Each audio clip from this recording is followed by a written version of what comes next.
slides? Yes, I can.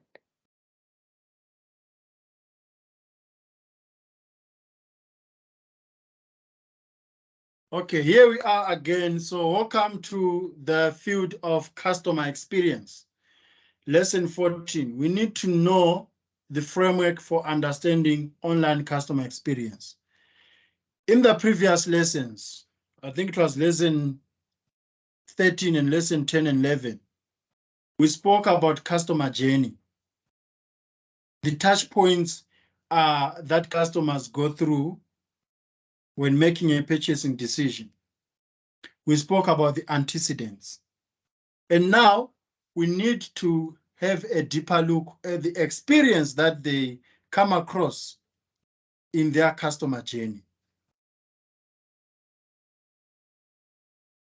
So at the end of this lesson, we need to be able to identify the elements of an organization's digital marketing environment that have implications for developing a digital marketing strategy. And the first element that we're going to be looking at is customer. So we are still on customer analysis. You need to be able to describe online customer experience. And you need to be able to understand consumer persona. Remember, when we were doing the brief last week, there was a question that says something about creating a buyer persona. This is the answer to your F1. So these are the terms that are going to be come across as the lesson progresses. You are going to look at persona, conversion marketing, demand analysis, situation analysis, match screening, and online marketplace. Which one do you feel like it's new to you? We've covered most of these, so I'm pretty comfortable with them. Okay.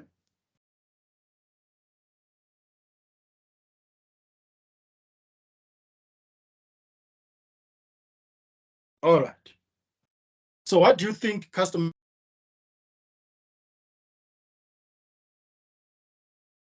Sorry, can you repeat that? I lost you for a bit.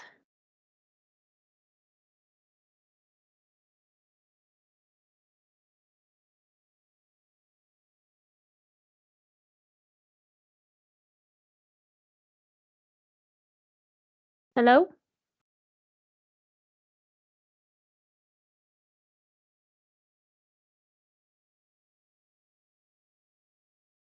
Hello? Hi, can you hear me? I know you lost me for some time. Oh, yes, now I can hear you. Sorry about that. My signal just disappeared. No problem.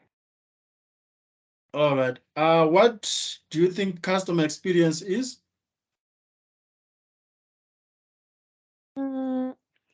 I think it's part of the journey.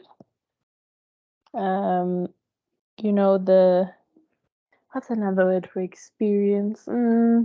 Like the way they encounter the journey in terms of, you know, their purchasing decision.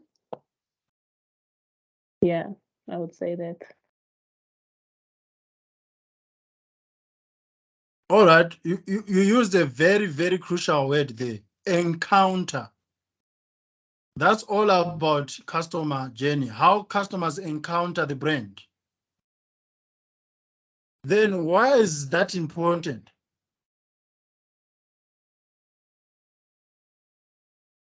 It's important so that you can deliver, so that as the marketer, you can deliver like an accurate, or you can identify opportunities and you can deliver, you know, an accurate plan to increase sales. Okay. All right. Okay, that makes sense. Okay. So customer experience is very crucial because it says a lot about the expectations that customers are getting. It says a lot about things that upset customers. And if you don't know about customer experience, it will be tricky for you to deliver the messaging or the products that customers have got a certain experience that you don't even know about. So I'm not going through the customer characteristics because we spoke about them in the previous lesson. But now we need to ask ourselves, why does CX matter? By studying the variables which influence the consumer's experiences in the digital environment, it becomes possible to analyze their future intentions, to continue to use digital services and to shop online. So that's why it matters. We need to know what is it that influence the customers in the digital environment so that we can forecast their future intentions. For example, if you are a marketing manager for clicks and you have got a market base of customers who are using a clicks club card, you can always have some insights on their purchasing behavior and the experience that they go through. In that case, you can know their future intentions because today they bought something, you give them some time. If they run out of that something, they'll come back to get another thing. But if they don't come back, it means that there's something that was wrong that made them not come back, and you need to investigate that. If there's a young mother out there who keeps getting nappies from clicks, you can actually gauge the occurrence, the frequency of their buying patterns. So if they get it, they buy two packs of nappies every 20 days, you know that frequency. And the moment that frequency stops, you can actually tell that something is wrong. Is it the price? Is it something bad that happened to them that they are now getting it from somewhere else? So you can always know the future intentions of consumers. So for example, the impact of consumers' personal experience of convenience, site design, security might affect their overall satisfaction with a particular website. You want to buy something on website and it keeps declining your money, your card, but you know that there's money in the account. But if you go to another website, you can be able to buy it. It means that the customer experience on the first site was poor. I don't know if I'm making any sense, Rez, yeah? Yes, you are. Okay. So by investigating variables associated with a consumer experience, remember, these are the variable. Demographic variables, I told you about Easter eggs and so on. You told me about halal. Then psychographic variables. By investigating those variables, digital marketers begin to understand how to increase loyalty and trust through digital platforms and digital services.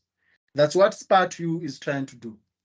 So as the digital environment keeps evolving and growing, further research is being carried out, which gives an even greater understanding of the online customer experience. Customer interactions with a brand's digital environment creates opportunities for positive experiences that can lead to long-term relationship building. Think about the experiences that iPhone users have. The brand even market itself. You know, they can preach on behalf of Apple without even being paid for it. Yes, I've noticed. Yeah, so I'm sorry if you are one of the app users. It's not an attack.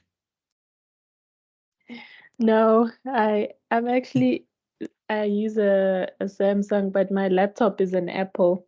It's Okay, convenient for media purposes. okay. At least you can relate as someone who's using an Apple product. So this is why CX matter. Online customer experiences has to do with the antecedents. And I explained the antecedents literally in the previous lesson. But here is a theoretical description of the antecedents. So the antecedents, the digital experience consists of an important list of concepts which can positively or negatively or motivate the consumer to engage with the digital offer. So the information processing stage, it is very important as it shapes how a customer deals with a variable, data and information that will influence their future behavior. So information processing involves the mental process and senses an individual use to interpret what they are coming across on the digital environment. Then the perceived ease of use also needs consideration by a digital marketer. As easier as a website or mobile site is to use, the more likely a customer will have a positive online experience. So if you are struggling to navigate the site, chances are that what you thought about the site before is no longer the same with your expectations. So it's not going to be a positive experience at all. Then perceived usefulness refers to the extent to which the digital offer fits with the customer's daily life. For instance, shopping, booking train tickets, banking. It is here that digital marketers can really start to develop a path to consumer benefits. And the perceived benefits is if a consumer feels they'll be rewarded in some positive way by engaging with the digital offer, this is likely to generate support for an online brand. Perceived control is if a consumer is a skilled user of the digital technology in question, they will feel they are able to function successfully in this environment. So they are in control. Then the skill refers to the customer's ability to use technology to achieve their desired goal. It has been found that individuals learn by doing in the internet environment and so build their skill over time. Just think about the first time you used a laptop or the first time you were online.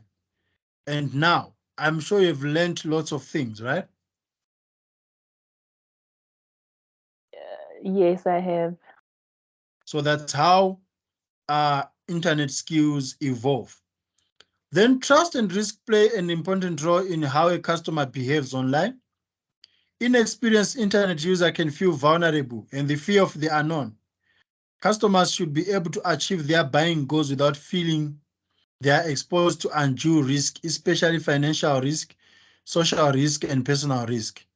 So financial risk in most of cases, you know how people are skeptical buying online because they feel like they're going to be scammed?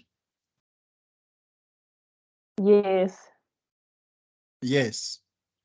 Or you feel with that card that you're using, um, the brand is actually going to take more.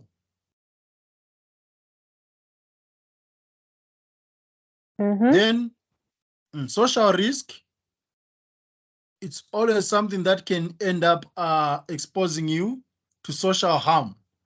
Then personal risk, we know lots of things that are happening in the internet world. People are being trafficked, sexual trafficking, human trafficking. So sometimes we realize that there are customers who are so uh, skeptical when it comes to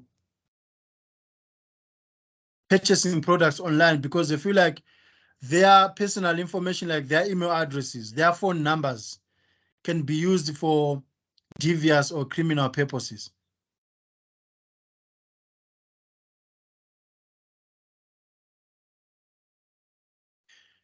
Then enjoyment is an outcome of a positive online experience, and obvious enjoyment will always make you a repeat or a regular visitor to the site. Even if you're not going to shop. I've realized someone like you buy something on Take-A-Lot, all of a sudden you're always on the Take-A-Lot website, even if you're not buying anything. Because you bought something before and you are enjoying what you bought on Take-A-Lot. So this is the framework for understanding online experience. So the antecedents that we just spoke about, they must always create that experience which is in cognitive state. So cognitive state, it means the thoughts that you have about a product, what you desire in your mind. Then affective state is the emotional attachment you end up having with a specific brand. As we discussed, the an Apple user, an iPhone user, the emotions that they have attached in terms of their experience with the iPhones that they have. Then the consequence will always lead to customer certification, because if you have got positive thoughts, it means that your expectations have been met and you are satisfied as a customer. But as said, as mentioned before, the experience can also be negative. It can be bad. So if you are not satisfied, it means that you're not going to come back. So there won't be any repurchase intention, which is part of our customer retention. I think you can find that one in the textbook. I'm not sure, but I think it's there. Yes, this And is I've on explained page it. So, 64. okay. So if you come across it, it won't be difficult because I've explained it. Yes. So now let's go through persona. What is a persona without looking at that definition, according to your own understanding? I think it's like it's like a made up version that marketers create of like a potential target audience. Okay, that's correct. So this is the question that I asked the students during the day class. So I don't know if it matters to you because you say that you're born in the 1900s. Um, do you have an ideal partner in your mind? Wow, wow, wow. Um, Like, I what is a do. kind of a man or a woman that you'd like to have in future? Mm, he gotta be God fearing first of all. Okay, Yeah. all right. Uh, and I'm very tall, so he needs to be very tall as well. Okay. Um, So you I want to be have both giraffes. yes. Okay. Yeah, I have my list. I have it. Okay. Let's just work with what you've just mentioned. So already you have got an imagination of the ideal person that you want to commit your life to, like someone that you want to become a life partner. You already set the attributes of what that person might look like. Sometimes it happens that that person actually exists and you are going to get that person. And sometimes it happens that you are never going to get that person.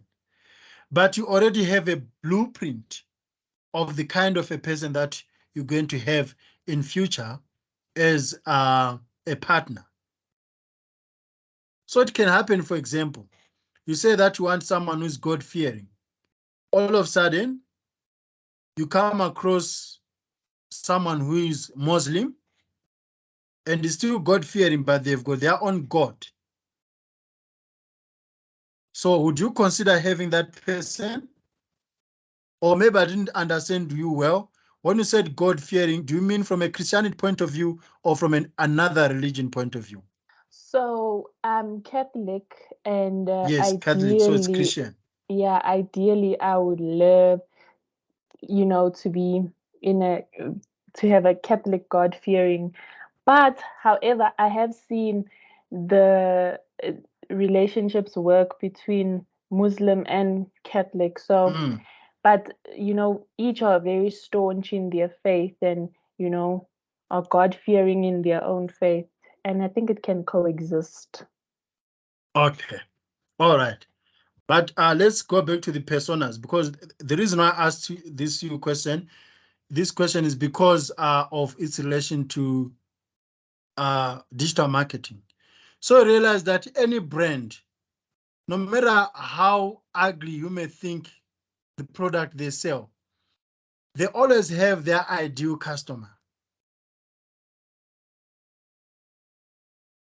Whether it's something that you think is not classy enough, be it mobile phone, you know, because you use a classic phone and you think mobile, they do have their ideal customer. Even if it's a luxury, something that you think no one can afford, they do have an ideal customer they think is going to afford that brand.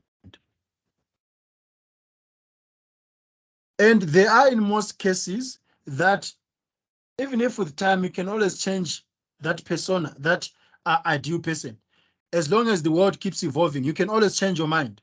For example, based on the research that you have had, remember marketers do research. Based on the research that you had before, you were actually convinced that a God-fearing person can add this value to your lifestyle. All of a sudden, now you have that God-fearing person, but the expectation that you had are now completely different. He's not showing the attributes of a God-fearing person. Then you can always side swap your persona. So do you see where the example of your ideal person is leading to marketing? Yes. Yeah.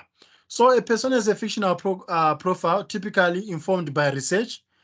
So I know as human beings, in most cases, we make our decisions based on emotions. But in digital marketing, we make decisions based on research.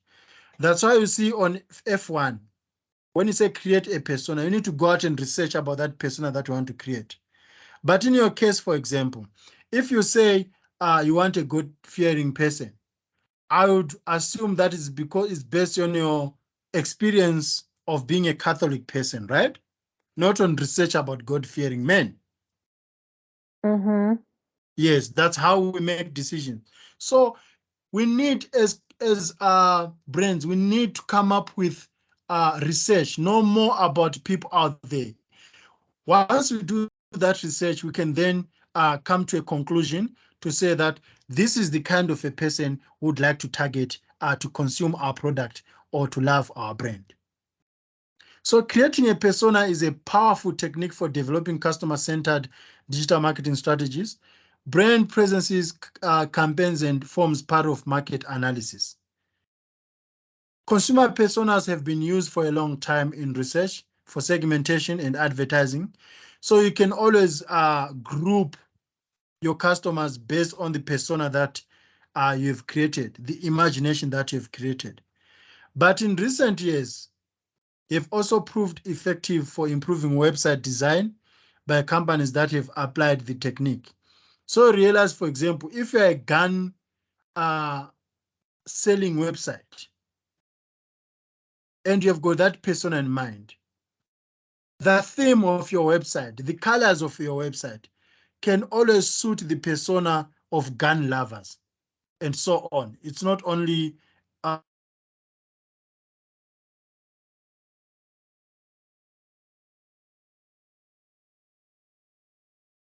Hello? websites based on, hello? Sorry, I lost Okay, you there for a bit. And yeah, I I heard you. might lose connection for just a few minutes. I just need to switch on the inverter when the lights go off because they said eight Oh, o'clock. I see. Yeah. That transition from being for a power cut to being online again. Yes. It's a quick Okay, one. I think let's do this. Let's have a quick break Okay. because we've been talking and talking. Then once you're on, but I don't know if there's load electricity is went off on your side or not. No, not yet, but I know like just a couple of minutes after it goes off, it said it's gonna go off at 8 o'clock, so maybe at 10 past or whatever. But it's fine. I'll actually Okay, convert everything now so that by the time we come back, I'll be all right. sorted. Yeah. Okay, I see you're on conclusion already. So let's go Okay. this lesson, then we take a break, then we start another lesson Okay. after 10 or 15. Is that okay with you? Yeah, that's cool. Okay. So as digital marketing scholars, we need to consider how the discussed antecedents can influence a customer's motivation to engage with the digital offer and also to look for opportunities to create competitive advantage. So in the next lesson, we are going to talk about the 8 antecedents and apply them to a case study. The discussed 8 antecedents can influence how the customer thinks, which is the cognitive state on that diagram that I showed you, and how the customer feels, which is the emotional state, about their online experience and affect the outcomes of any subsequent behavior. If the customer has a positive experience, this will increase the likelihood of them being satisfied and come back for more. It has been proposed that digital marketers need to be aware that it is important not only to develop functional aspects of a digital offer, such as a website, but also to consider how the emotional state and past experience of a customer can affect our customer's level of engagement. Okay, any questions? No questions. All right, so in the next lesson, we are going to do application because we've been talking about theory. Now we need to understand how we can apply everything that we've learned from a customer analyst point of view. We are going to use Wish as an e-commerce platform to analyze. Okay, so now it's 7 past. We can meet at 1/4 or maybe 20 past. It's all up to you. Okay, 1/4 is fine. Okay.